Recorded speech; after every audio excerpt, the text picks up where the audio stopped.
Very good morning and a very warm welcome to all the beautiful aspirants. Hi, this is Shubham and I welcome you once again on our beautiful platform. आप सभी खूबसूरत लोगों का एक बार फिर से बहुत बहुत स्वागत है हमारे इस बेहतरीन से प्लेटफॉर्म पे जहाँ पे हम रोजाना करंट अफेयर्स के बहुत ही इंपॉर्टेंट न्यूज़ को डिस्कस करते हैं। ठीक है। हमारी क्लासेस सैटरडे एंड मंडे को नहीं हो पाई थी किसी वजह से। ठीक है, आई वॉज नॉट वेल। ठीक है। तो ये जो बैकलॉग्स है वो बैकलॉग्स हम लोग जल्द ही कल और परसों के सेशन में कवर करने वाले हैं। ठीक है। साथ ही साथ आपकी वीकली रिवीजन सेशंस भी आने वाली है। ठीक है। तो आज ही दोनों हफ्तों की जो बैकलॉग्स थी वीकली रिवीजन सेशंस की वो भी हम लोग देखने वाले हैं। तो बढ़ते हैं आज के पहले न्यूज की तरफ। द वेरी फर्स्ट न्यूज आप सभी के सामने है फेस्टिवल्स ऑफ इंडिया से रिलेटेड। क्या कह रहा है पहला न्यूज, ध्यान से देखते हैं। पहला न्यूज कह रहा है कि Saraswati Pushkaralu festival recently begins in which state. ठीक है। पुष्करालू फेस्टिवल, सबसे पहली बात तो भैया इस फेस्टिवल का सेलिब्रेशन कहां पे हो रहा है? तेलंगाना के अंदर। कहां पे? तेलंगाना के अंदर एक फेस्टिवल मनाया जाता है एनुअली। ठीक है, एनुअली एक फेस्टिवल का सेलिब्रेशन किया जाता है जिसका नाम है सरस्वती पुष्करालू फेस्टिवल। ये कुंभ मेला टाइप का एक फेस्टिवल होता है ना? कुंभ मेला टाइप का एक फेस्टिवल होता है। 12 दिनों का ये फेस्टिवल होने वाला है। 12 दिनों का ये फेस्टिवल होने वाला है एंड ये सरस्वती रिवर को डेडिकेटेड है। कौन सी रिवर को? सरस्वती रिवर को डेडिकेटेड है। सरस्वती रिवर को डेडिकेटेड है बेसिकली। ठीक है। इसके अंदर भैया सेलिब्रेशन कौन से टेंपल में होता है? तो श्री कलेश्वरा एंड श्री मुकेश्वरा, है ना? श्री कलेश्वरा टेंपल, श्री कलेश्वरा मुकेश्वरा टेंपल के अंदर, मुकेश्वरा टेंपल में इसका सेलिब्रेशन आपको देखने को मिलेगा। टेंपल के अंदर इसका सेलिब्रेशन देखने को मिलेगा। और ये कलेश्वरा मुकेश्वरा टेंपल तेलंगाना के किस डिस्ट्रिक्ट में है? तो भूपलपल्ली डिस्ट्रिक्ट के अंदर। कहां पे है? भूपलपल्ली, भूपलपल्ली डिस्ट्रिक्ट के अंदर, पल्ली डिस्ट्रिक्ट के अंदर। ठीक है। तो तेलंगाना के भूपलपल्ली डिस्ट्रिक्ट में कलेश्वरा मुकेश्वरा टेंपल में, है ना, हम लोग 12 दिनों का एक सेलिब्रेशन कर रहे हैं। जिस सेलिब्रेशन को हम किस फेस्टिवल के रूप में सेलिब्रेट कर रहे हैं? तो सरस्वती पुष्करालू फेस्टिवल। 12 दिनों का ये फेस्टिवल होने वाला है, ये बात आपको याद रखनी है। ठीक है। बेसिकली ये जो फेस्टिवल सेलिब्रेट किया जाता है ना, सेलिब्रेट किया जाता है, ये किसको डेडिकेटेड है? सरस्वती रिवर को डेडिकेटेड है। किसको डेडिकेटेड है? सरस्वती रिवर को डेडिकेटेड है। पहली बार इसका सेलिब्रेशन कब होता है? 2014 में, जब तेलंगाना को स्टैब्लिश किया गया। तेलंगाना को जब स्टैब्लिश किया गया तभी इसका पहली बार सेलिब्रेशन किया गया। किसका? तो सरस्वती पुष्करालू फेस्टिवल। ठीक है। I very good morning. Next news हमारे पास है स्पोर्ट्स एंड गेम्स से रिलेटेड। आपसे पूछा है कि which state tops the medal tally at the Khelo India youth games 2025। देखो ध्यान से समझना, खेलो इंडिया यूथ गेम्स की बात कर रहा हूं मैं। देखो, खेलो इंडिया यूथ गेम्स। ठीक है। खेलो इंडिया यूथ गेम्स, जिसे हम पहले खेलो इंडिया स्कूल गेम्स के नाम से भी जानते थे, जिसे हम पहले खेलो इंडिया स्कूल गेम्स के नाम से भी जानते थे। ठीक है। खेलो इंडिया स्कूल गेम्स के नाम से भी जानते थे। ठीक है। ये स्टैब्लिश कब हुआ था? 2018 में। 2018 में ये स्टैब्लिश हुआ था, बट बाद में इसका नाम 2019 में क्या कर दिया गया? खेलो इंडिया यूथ गेम्स कर दिया गया। ठीक है। अगर बात करूं इस बार वाले एडिशन की, तो इस बार इसका 7th एडिशन खेला गया। इस बार इसका 7th एडिशन खेला गया। बिहार के 5 डिस्ट्रिक्ट्स में, बिहार के 5 डिस्ट्रिक्ट्स में से कंडक्ट किया गया है। बिहार के 5 डिस्ट्रिक्ट्स में कंडक्ट किया गया है। ठीक है। उसके बाद गज सिम्हा, गज सिम्हा, इसका क्या होने वाला है? मैस्कट होने वाला है। इसका क्या होने वाला है? मैस्कट होने वाला है। ठीक है। तो इस बार खेलो इंडिया यूथ गेम्स का कौन सा एडिशन था? खेलो इंडिया यूथ गेम्स का 7th एडिशन था। कहां पे हुआ? बिहार के अंदर। बिहार के 5 डिस्ट्रिक्ट्स ने इसे होस्ट किया। गज सिम्हा इसका मैस्कट होने वाला है। ठीक है। गज सिम्हा इसका मैस्कट होने वाला है। टोटल 27 स्पोर्ट्स यहां पे खेले गए हैं। टोटल 27 स्पोर्ट्स यहां पे खेले गए हैं। महाराष्ट्र ने, महाराष्ट्र ने इस पर्टिकुलर इवेंट को टॉप किया है। मतलब मेडल टैली की बात करूं तो महाराष्ट्र ने मेडल टैली को टॉप किया है। ठीक है। मेडल टैली में सबसे ऊपर में आपको कौन देखने को मिलेगा? महाराष्ट्र। तो आपसे यही क्वेश्चन पूछा था क्या? आपसे पूछा गया था कि which state tops the medal tally at the Khelo India youth games, तो Maharashtra is going to be the right answer. ठीक है, महाराष्ट्र आपका सही आंसर होने वाला है। वेरी गुड, महाराष्ट्र इसका सही आंसर होने वाला है। सेकंड पोजीशन पे आपको हरियाणा देखने को मिलेगा, 117 इसके पास टोटल मेडल्स है, 39 गोल्ड। थर्ड पे आपको राजस्थान देखने को मिलने वाला है। ठीक है, राजस्थान देखने को मिलेगा। क्लियर बात? अच्छा, यहां पे पार्टिसिपेट कौन करता है? ऐसे स्कूल के स्टूडेंट्स जिनकी उम्र 17 साल से कम हो, है ना। स्कूल स्टूडेंट्स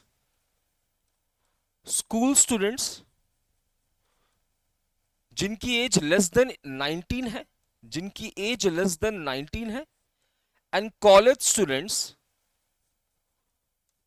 स्टूडेंट्स जिनकी एज लेस देन 21 है, जिनकी एज लेस देन 21 है, ये यहां पे पार्टिसिपेट करते हुए नजर आएंगे। ठीक है। अच्छा, रिसेंटली अगर आपको याद हो, हमने एक और इवेंट को डिस्कस किया था, खेलो इंडिया विंटर गेम्स। खेलो इंडिया विंटर गेम्स ये 2 फेजेस में हुआ था, है ना। 2 फेजेस में से कंडक्ट किया गया था। एक फेज था भैया लेह के अंदर, लेह माने लद्दाख, और एक फेज था गुलमर्ग के अंदर, है ना, गुलमर्ग के अंदर। यहां पे मेडल टैली को टॉप किसने किया था? यहां पे मेडल टैली को टॉप किया था इंडियन आर्मी ने। मेडल टैली को टॉप किया था इंडियन आर्मी ने, टॉप किया था। ये खेलो इंडिया विंटर गेम्स का कौन सा एडिशन था? 5th एडिशन था। कौन सा एडिशन था? 5th एडिशन था। अच्छा, पहला खेलो इंडिया बीच गेम्स भी खेला जाने वाला है। पहला खेलो इंडिया बीच गेम्स भी खेलने वाला है, बीच गेम्स भी खेला जाएगा। ठीक है, ये कहां पे खेला जाने वाला है याद रखना। पहला बीच गेम्स, है ना, Dadar and Nagar Haveli, Dadar and Nagar Haveli and Daman due के अंदर, दमन एंड ड्यू के अंदर। ठीक है, तो पहला खेलो इंडिया बीच गेम्स ये स्टार्ट होने वाला है। कब से स्टार्ट हो जाएगा? 19 से 25 मई के बीच में से खेला जाएगा। ठीक है, बीच गेम्स होने वाला है। ठीक है, पहला बीच गेम्स। इसके बाद रिसेंटली अगर आपको याद हो, 2nd एडिशन किसका? खेलो इंडिया पैरा गेम्स का। पैरा गेम्स का कहां पे हुआ? न्यू दिल्ली के अंदर कंडक्ट किया गया। खेलो इंडिया पैरा गेम्स का 2nd एडिशन न्यू दिल्ली के अंदर कंडक्ट किया गया। जिस मेडल टैली में टॉप किसने किया है? हरियाणा ने। मेडल टैली को टॉप किसने किया था? हरियाणा ने टॉप किया था। तो 3 बातें, खेलो India para games, Khelo India winter games and Khelo India beach games. ठीक है, आओ अगले न्यूज की तरफ बढ़ते हैं। नेक्स्ट न्यूज आपसे पूछा है अवार्ड्स एंड रिवॉर्ड्स से रिलेटेड।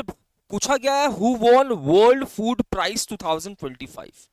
समझना ध्यान को, वर्ल्ड फूड प्राइज की अगर मैं बात करूं, ठीक है, तो ये अवार्ड उन इंडिविजुअल्स को दिया जाता है, उन इंडिविजुअल्स को दिया जाता है जिन इंडिविजुअल्स ने अपने रिमार्केबल काम करने की वजह से फूड सिक्योरिटी को इनहांस किया, है ना, फूड सिक्योरिटी को इनहांस किया। ठीक है, अब उन इंडिविजुअल्स को दिया जाता है जिन्होंने अपने रिमार्केबल काम की वजह से, है ना, फूड सिक्योरिटी को इनहांस किया, फूड की क्वालिटी को इनहांस किया एंड फूड की क्वांटिटी को इनहांस किया, फूड की क्वांटिटी को इनहांस किया, है ना। किसे अवार्ड दिया जाएगा? अगर आप एक इंडिविजुअल हो, आपने इन सेक्टर्स में अच्छा काम किया है, कुछ ऐसी रिमार्केबल चीजों को खोजा है जो कि फूड सिक्योरिटी को इनहांस कर रही है, फूड क्वालिटी एंड क्वांटिटी को इनहांस कर रही है, तो आपको भैया क्या मिलेगा? आपको मिलेगा वर्ल्ड फूड प्राइज। ठीक है, इस अवार्ड की शुरुआत कब हो रही है याद रखना, 1987 में इसके अवार्ड की शुरुआत हो रही है। इस अवार्ड की शुरुआत कौन रहे हैं? तो नॉर्मन बोरलॉग। कौन कर रहे हैं? Norman Borlaug. आप पूछेंगे सर नॉर्मन बोरलॉग है कौन? तो याद रखना ये अमेरिकन एग्रोनॉमिस्ट है। ठीक है, इनको 3 बेहतरीन अवार्ड से नवाजा जा चुका है। इनको फादर ऑफ ग्रीन रेवोल्यूशन कहा जाता है, father of green revolution of the world कहा जाता है। ठीक है, इनको नोबेल पीस प्राइज से भी नवाजा जा चुका है, यहां पे लिख लेता हूं, नोबेल पीस प्राइज इनको मिला हुआ है, नोबेल पीस प्राइज भी मिला इनको। साथ ही साथ आप देखोगे इनको प्रेसिडेंशियल मेडल ऑफ फ्रीडम से भी नवाजा गया गया, प्रेसिडेंशियल मेडल ऑफ फ्रीडम से भी नवाजा गया है। साथ ही साथ इनको कांग्रेस गोल्ड मेडल से भी नवाजा गया है, कांग्रेस गोल्ड मेडल से भी नवाजा गया। और ये तीनों मेडल जीतने वाले ये बहुत ही कम लोगों में से हैं, है ना, तीनों मेडल जीतने वाले बहुत ही कम लोगों में से हैं, ठीक है, क्लियर है। तो नोबेल पीस प्राइज मिला है, प्रेसिडेंशियल मेडल ऑफ फ्रीडम मिला है, कांग्रेस गोल्ड मेडल मिला है, किसको, नॉर्मन बोरलॉग को, ठीक है। और इन्हीं के द्वारा इनिशिएट किया गया 1987 में एक अवार्ड जिसे हम वर्ल्ड फूड प्राइज के नाम से जानते हैं। ये अवार्ड उसी को दिया जाएगा जिसने फूड सिक्योरिटी के लिए काम किया हो, फूड क्वालिटी एंड क्वांटिटी के लिए काम किया, ठीक है। अच्छा, इस बार ये अवार्ड कौन जीत रही है, तो इस बार ब्राजीलियन, है ना, ब्राजील की मारियांगेला हंगेरिया ये अवार्ड जीत रही है। कहां की है, ब्राजील की है, ठीक है, ब्राजील की। सिमोन बाइल्स ये कौन सा अवार्ड जीत रही है, रिसेंटली अगर आपको याद हो, Laureus, Laureus sportswoman of the year, sportswoman of the year का अवार्ड कौन जीत रही है, सिमोन बाइल्स। मसाकी काशीवारा इनको क्या मिला था, एबल प्राइज, है ना, इनको एबल प्राइज दिया गया था, एबल प्राइज। और गुंटर ब्लॉशल को क्या दिया गया था, तो ये एक हाइड्रोलॉजिस्ट है, Stockholm water prize, Stockholm water prize. एक बात और लिख लेना, वर्ल्ड फूड प्राइज जो है ना, वर्ल्ड फूड प्राइज, इसे हम फूड के सेक्टर में, फूड सिक्योरिटी के सेक्टर में दिया जाने वाला नोबेल प्राइज के नाम से भी जानते हैं, ठीक है, फूड सिक्योरिटी के सेक्टर में दिया जाने वाला नोबेल प्राइज के नाम से भी जानते हैं, ठीक है। तो मारियांगेला हंगेरिया यह अवार्ड जीत रही हैं, ब्राजील से बिलोंग करती हैं, ठीक है, ब्राजील से बिलोंग करती हैं, ठीक है। इनका कंट्रीब्यूशन क्या है, आप देखोगे केमिकल फर्टिलाइजर्स के इस्तेमाल को इन्होंने ब्राजील में कम किया है, जिसकी वजह से सोयाबीन का प्रोडक्शन जो है काफी ज्यादा बढ़ा है।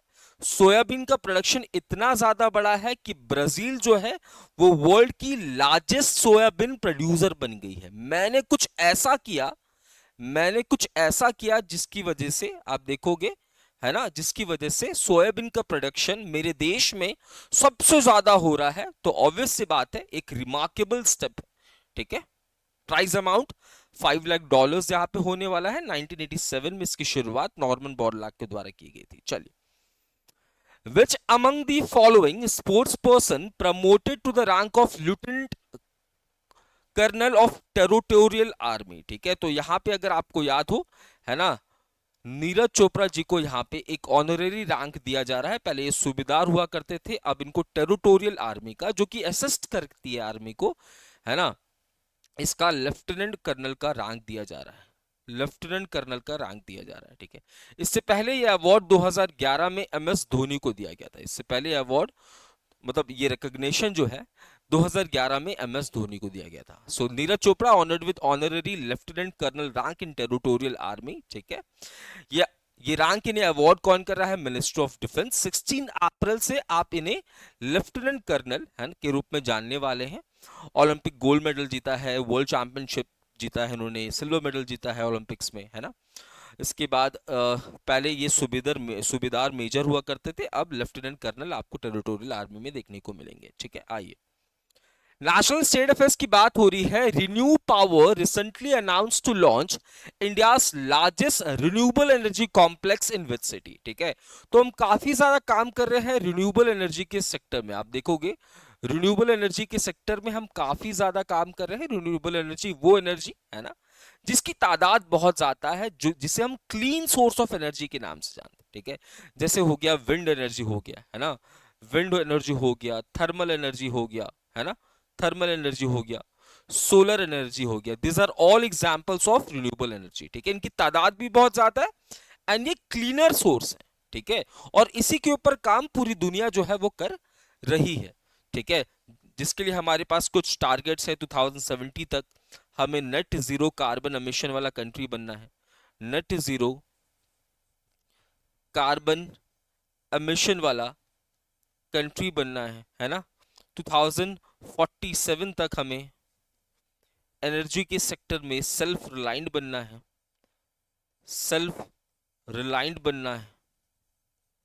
इसके बाद 2030 तक 500 gigawatt of renewable energy capacity, 500 gigawatt of renewable energy capacity हमें अचीव करना है, जिसमें से ऑलरेडी हम लोग 200 गीगावाट क्रॉस कर चुके हैं, जिसमें सबसे ज्यादा कंट्रीब्यूशन सोलर एनर्जी का है ना।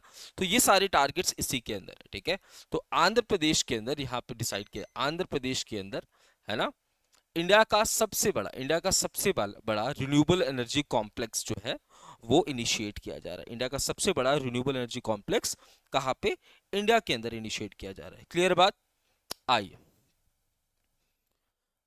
सो ReNew Power to build India का लार्जेस्ट रिन्यूएबल एनर्जी कॉम्प्लेक्स कहां पे, आंध्र प्रदेश के अंदर।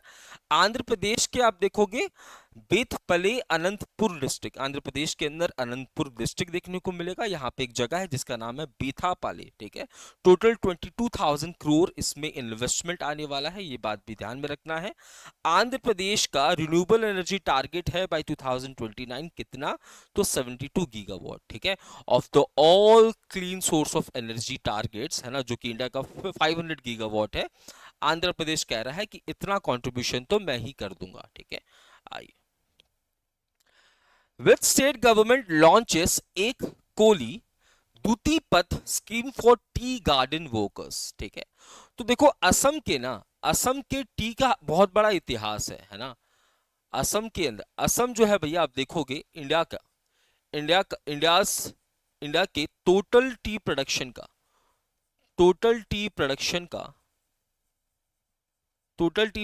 का हाफ टी असम प्रोड्यूस करता है ना। अगर इंडिया 10 किलो टी प्रोड्यूस कर रही है तो इसमें से हाफ टी कौन प्रोड्यूस कर रहा है, असम प्रोड्यूस कर रहा है। असम के 200 सालों के इतिहास की वजह से, असम के 200 सालों के टी प्रोडक्शन के इतिहास को सेलिब्रेट करने के लिए असम के सीएम हेमंता बिस्वा शर्मा, असम के सीएम हेमंता बिस्वा शर्मा जी कि अनाउंस कर रहे हैं कि भैया वन टाइम असिस्टेंस हम लोग देने वाले हैं, वन टाइम असिस्टेंस देने वाले हैं। कितने का असिस्टेंस देंगे, 5,000 रुपीज का।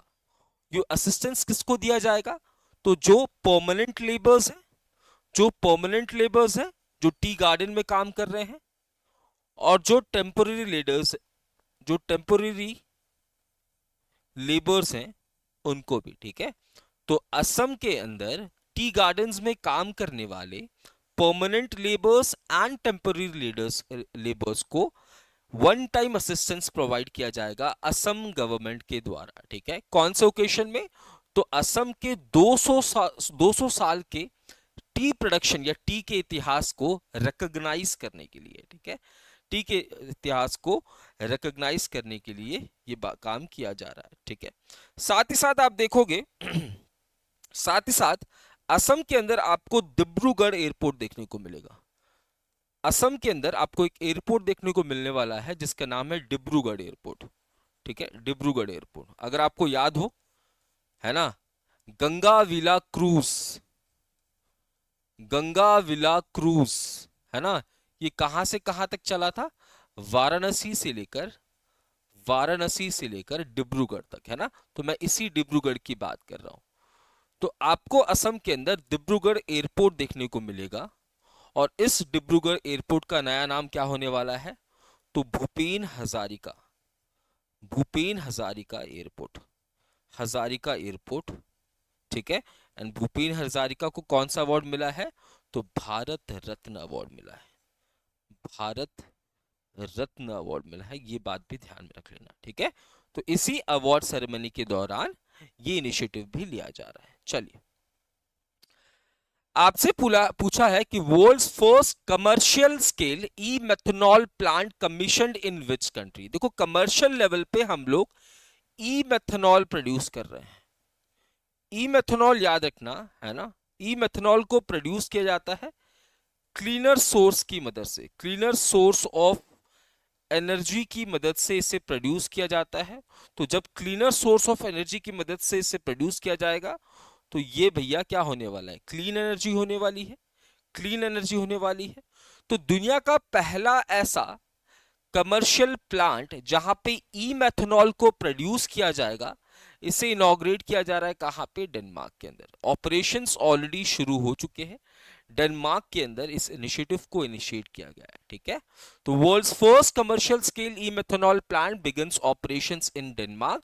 डेनमार्क के अंदर, कौन से डेनमार्क में, तो सदर्न डेनमार्क के कासो रीजन में। ठीक है, यहां पे आप देखो ये इनिशिएटिव ना दो देशों का है, जापान के मित्सुई का है एंड डेनमार्क की यूरोपियन एनर्जी का है। ठीक है, total investment cost 150 million euro आने वाला है।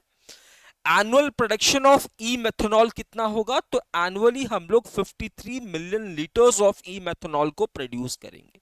ठीक है, ई मेथनॉल को प्रोड्यूस करेंगे। जहां पे कौन से फ्यूल का इस्तेमाल हो रहा है, तो मैंने आपको बताया क्लीनर सोर्स ऑफ एनर्जी का इस्तेमाल हो रहा है, तो यहाँ पे रिन्यूएबल इलेक्ट्रिसिटी का इस्तेमाल किया जा रहा है। साथ ही साथ यहाँ पे कार्बन डाइऑक्साइड को भी कैप्चर करने की बात की जा रही है। ठीक है, Which Central American country recently inaugurates its first ever embassy in India? इनमें से वो कौन सी सेंट्रल अमेरिकन कंट्री है जिसने अपनी पहली बार है ना अपनी एम्बेसी को न्यू दिल्ली में स्टैब्लिश कर रही है? तो ये सारी सेंट्रल अमेरिकन कंट्रीज है। हॉन्डुरस वो कंट्री है जो कि अपने, है ना, एम्बेसी को भारत में स्टैब्लिश करिए। तो Honduras open embassy in Delhi, a boost to India Central America ties. इससे क्या होगा, India and Central American countries के बीच में जो टाइज है ना, वो अच्छा होने वाला है। ठीक है, opening of Honduras embassy in New Delhi. ठीक है, यहाँ पे आप देखोगे एस जयशंकर साहब ने पार्टिसिपेट किया, साथ ही साथ इनके फॉरेन मिनिस्टर ने पार्टिसिपेट किया।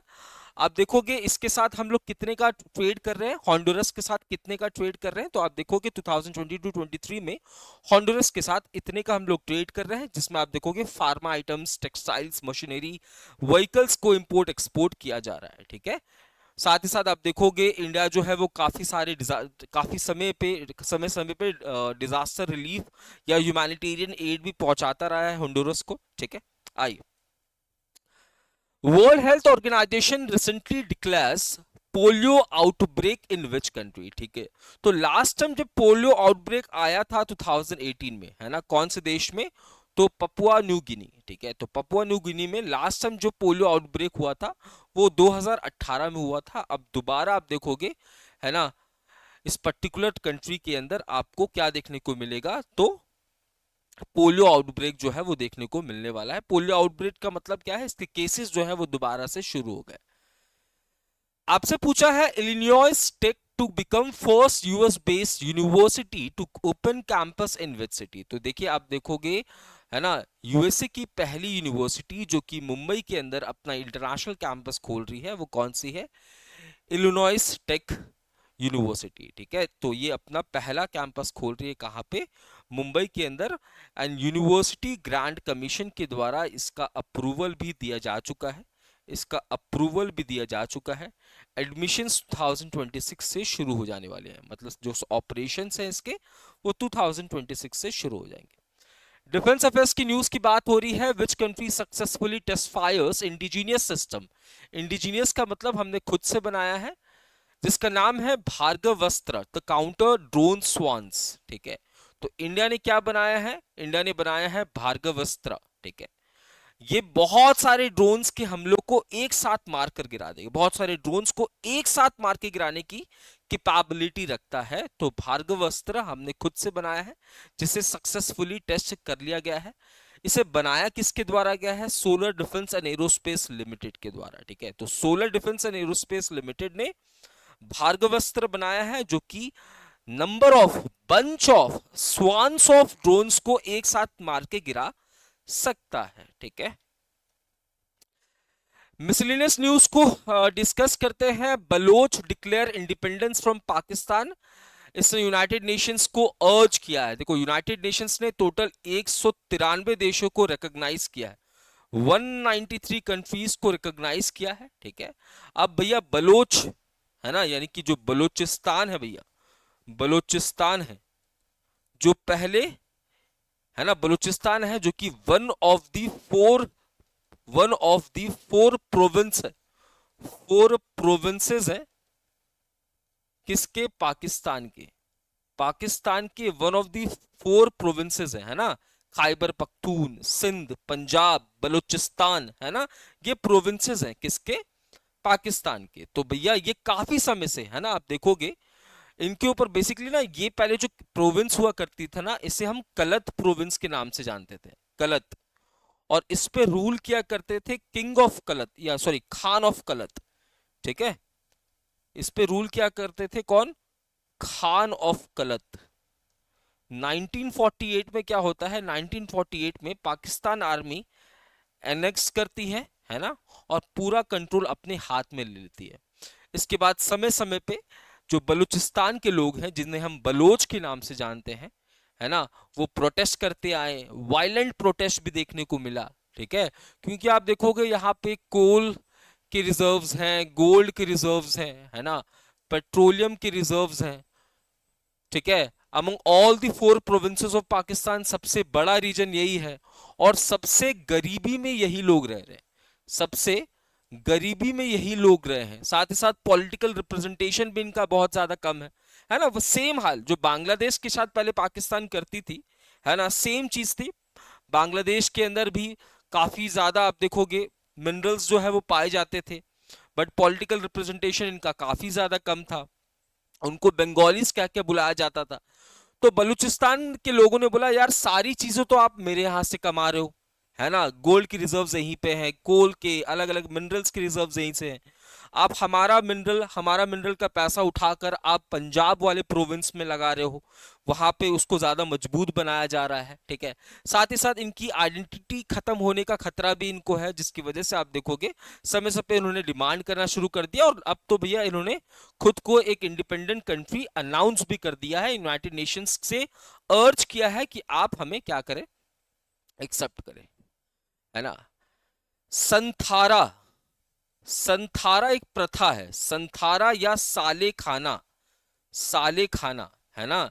ये जैन के अंदर दो सेक्ट होते हैं ना, श्वेतांबर एंड दिगंबर। तो श्वेतांबर सेक्ट के जो जैनिज्म है ना, श्वेतांबर सेक्ट के जो जैन फॉलो करते हैं, ये लोग के अंदर एक प्रथा है जिसे हम संथारा या साले खाना के नाम से जानते हैं। ये बेसिकली एक प्रथा क्या है, बूढ़े लोगों के लिए तो भैया ये मोक्ष का रास्ता है। जो बूढ़े लोग हैं उनके लिए एक मोक्ष का रास्ता है कि भैया दुनियादारी से हम दूर हटके, है ना, मोक्ष की तरफ चल जाएंगे, ठीक है। इसके बाद इसको वो लोग भी परफॉर्म करते हैं, जैसे किसी को बहुत ज्यादा सीवियर कोई कैंसर हो गया है, वो ठीक नहीं हो सकता है, बहुत ज्यादा पेन में है, तो ऐसे केसेस में संथारा या साले खाना को क्या किया जाता है, अडॉप्ट किया जाता है। इसमें क्या होता है कि आपको कुछ नहीं खाना होता है, पहले आप खाना छोड़ोगे, फिर पीना छोड़ोगे, है ना। उसके बाद फिर मंत्रों का जाप करते करते आप अपने शरीर को त्याग देते हो। इसमें आपके मुंह को भी बांध दिया जाता है। और ये ना जैनिज्म के मॉन्क्स जो होते हैं ना, जो स्पिरिचुअल लीडर्स होते हैं जैन समुदाय के, उनके सुपरविजन में किया जाता है। तो अभी एक केस सामने आया है, कहाँ का भैया केस है, तो इंदौर का ये केस है, जहां पे आप देखोगे 3 साल 4 महीने और 1 दिन की एक बच्ची थी, ठीक है। इसको ब्रेन ट्यूमर हुआ था, है ना, और ये ब्रेन ट्यूमर बहुत सीवियर ब्रेन ट्यूमर था, जिसमें काफी ज्यादा तकलीफ हो रही थी बच्ची को, और बच्ची के पास बहुत ज्यादा समय नहीं था, जिसकी वजह से इनके पेरेंट्स ने जैन मॉन्क्स की सुपरविजन में साले खाना या संथारा को जो है वो परफॉर्म किया, जिसमें इस बच्ची की जान चली गई। जिसके बाद देखो हमें रीजंस नहीं पता थे, जिसके बाद काफी ज्यादा आक्रोश देखने को मिला लोगों में, है ना। बट देखो क्या करें, यही चीजें हैं, यही विधि का विधान है, ठीक है। एक तरफ से ये गलत भी है, एक तरफ से एक सही भी है। किसी को खाना नहीं देना, ऐसे भी सुनने आया कि बच्ची कह रही थी कि मम्मी बहुत भूख लगा है, ठीक है, बट मम्मी खाना नहीं दे सकती है, क्योंकि उसे पता है कि खाना दे देगी और कुछ समय वो जिंदा रहेगी, कुछ समय और जिंदा रहेगी, तो तकलीफें और ज्यादा बढ़ेंगी। ठीक है, तो यहां तक आज के सेशन को रखते हैं, है ना। मिलते हैं कल सुबह 8 बजे। आज शाम को आपकी 2 हफ्तों की वीकली जो रिवीजन क्लास है वो अपलोड हो जाएगी। ठीक है, बाकी कल सुबह 8 बजे मिलते हैं अपने रेगुलर सेशन में। मैं शिवम सिंह विदा लेता हूँ। जय हिंद, जय Bharat. Thank you so much everyone.